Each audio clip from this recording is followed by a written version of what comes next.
It's the Sunday Cafe with Roman Travis on Magic Talk. It's 9 to 11. You won't have heard what Harold just said. He said, I could devote about 15 minutes to being your shrink. And I said, you'd need about 15 days. Honestly, I could keep you entertained forever. Keep those texts coming in for the books as well. Edward Snowden's book and also Brian Pete's book on Des Townsend. I'll draw those before the top of the hour. So how do you tell if someone is having a fling or canoodling at work? Well, while I was taking a look at the research on the prevalence of office romance, I ran across an article, 15 Signs Your Employees Are Having an Office Romance. And the point behind this is just to say that when two people have really clicked in a connection that is romantic, they think they may be fooling others, but other people can see it. So here were a few of the 15 signs. They're both putting in an awful lot of overtime. Yep.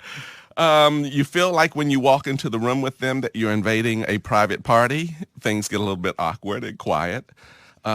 They start to fiercely defend each other. Yeah. So where a person no longer can be, reasonably objective about this person and what's going on here. No, she's not. She's wonderful. That's exactly right. Their vacation and sick days keep matching up. So, good HR records often can lead to that trail. And they both start to look really great. There's something about falling in love. There's something about the energy associated with it. So all of a sudden, they've dusted themselves off. And, Or they go to the storeroom together for a very long period of time. In some cases, they begin to influence each other's style and things like that. Bottom line is, from this article, as humorous as it is, it just says, particularly for people involved in an office romance where you are inclined to want to keep that secret, people often can just sort of read those signs, and our intuition sort of tells us there's something going on there. Do some companies have it as it can be illegal, I guess, to have that relationship at work? Most companies do have a policy, some more specific than others, but in the study, the Vault study, almost half, 41% of employees don't know their company's policy. So there's some very specific things that you would just want to be mindful of. For example, a relationship between a direct report and a manager. That's just inappropriate. That's illegal in many fronts. That just sets an organization up for a lot of turmoil and stress. And so that type of relationship should never occur, because the person who is the lower ranking in that relationship, it's a legitimate concern that they may have been influenced by the sense of coercion and those types of things. In some companies, it's also frowned upon, just in that sense of the executive tier versus the non-executive tier. When I was in the military, it used to be if you were an officer, you could not date someone enlisted. We've relaxed those standards a bit more now, but there's still sort of that stigma associated with the abuse of power for the higher ranking person. And then, it's just a scenario where if people are involved in deep romantic relationships across the office, it sort of it sullies objectivity. It's hard for people to be objective, to manage performance, to have tough conversations, and those types of things. And so there's a reason why companies really should be proactive about office romances and what falls into that appropriate and inappropriate zone. Are there any benefits at all with having, if you were managing a company and you're very happy to see shenanigans and canoodlings happening? Well, there would be strong affinity across the organization. We do spend a lot of time at work these days. The boundaries between work and home have blurred. So we take work home, we bring home into the office. You spend a lot of time with people, and there is, in terms of connection, what we've talked about before in terms of just sort of basic connection. The more you're exposed to people, the more you tend to like them, connect with them, trust them. And hey, particularly if people aren't in a relationship or in a bad relationship, it doesn't take much to spark a romance. And so I would say that even, you just want to keep your eye on it. It tends to blur the ability for us to have important and tough conversations with each other if everybody's canoodling. Oh, I know. I love that word.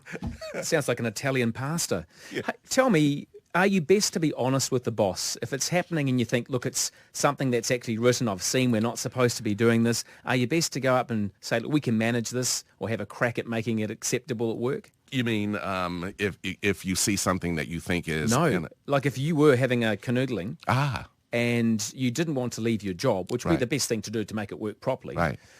and you knew it was against policy, are you Yeah. best to be honest with the HR department? What I would say to two people if they're in a romantic relationship is that and they are working in the same office.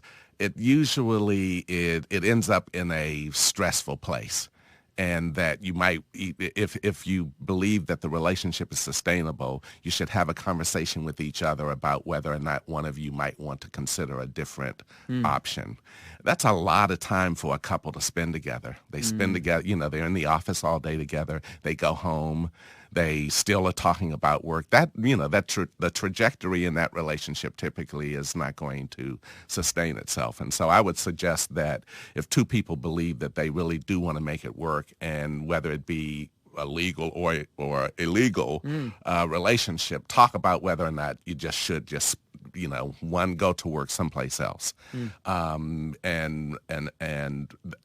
if you are in a relationship that you believe is sort of questionable, it might be good to just go in and talk confidentially with an HR manager to just get some perspective on whether or not it's in your best interest, or for that matter, the company's. I've just thought of a brilliant scenario. What's that? Well, this could be quite a grey area. Let's say, for example, the company was, I don't know, Tip Top. Yeah. And I'm in charge of the chocolate chip ice cream. Yes. But the person I'm canoodling with Yes. does the vanilla ice cream in a different department. Yes. Does that matter still? It depends on how big the company is. Right. If in the States, I worked for Prudential of 60,000 employees.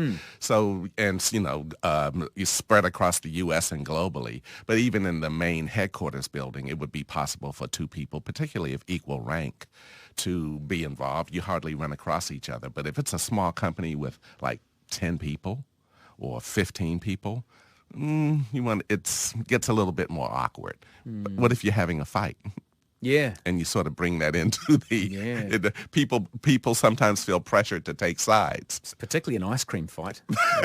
That could be great fun. That's right. That's So, right. so what I'm saying basically is, being quite serious, you are Yeah. probably in that situation. You work for the same company. You're not even in the same room for the Yeah. 8 hours of work. That would probably be okay if you cleared it with HR, or... That's right. In some cases, you don't even have to clear it Right. with HR. Okay. It really, Makes sense. where it becomes a problem is if there's any implied power leverage in the relationship, where one person's view on the other person is consequential to their rating, their whether they get a bonus or not, and those types of things. Gotcha. That's where it gets really dicey, and where companies really do need to be explicit about what goes and what doesn't go in terms of office relationships. All right. Harold Hillman, executive coach from the Sigmoid Curve Consulting Group. How do people get in touch with you for help with their shenanigans? That's at www.sigmoidcurve.com. Fantastic. Thanks for coming and being part of the Sunday Cafe. Great to see you again. Thank you, Roman.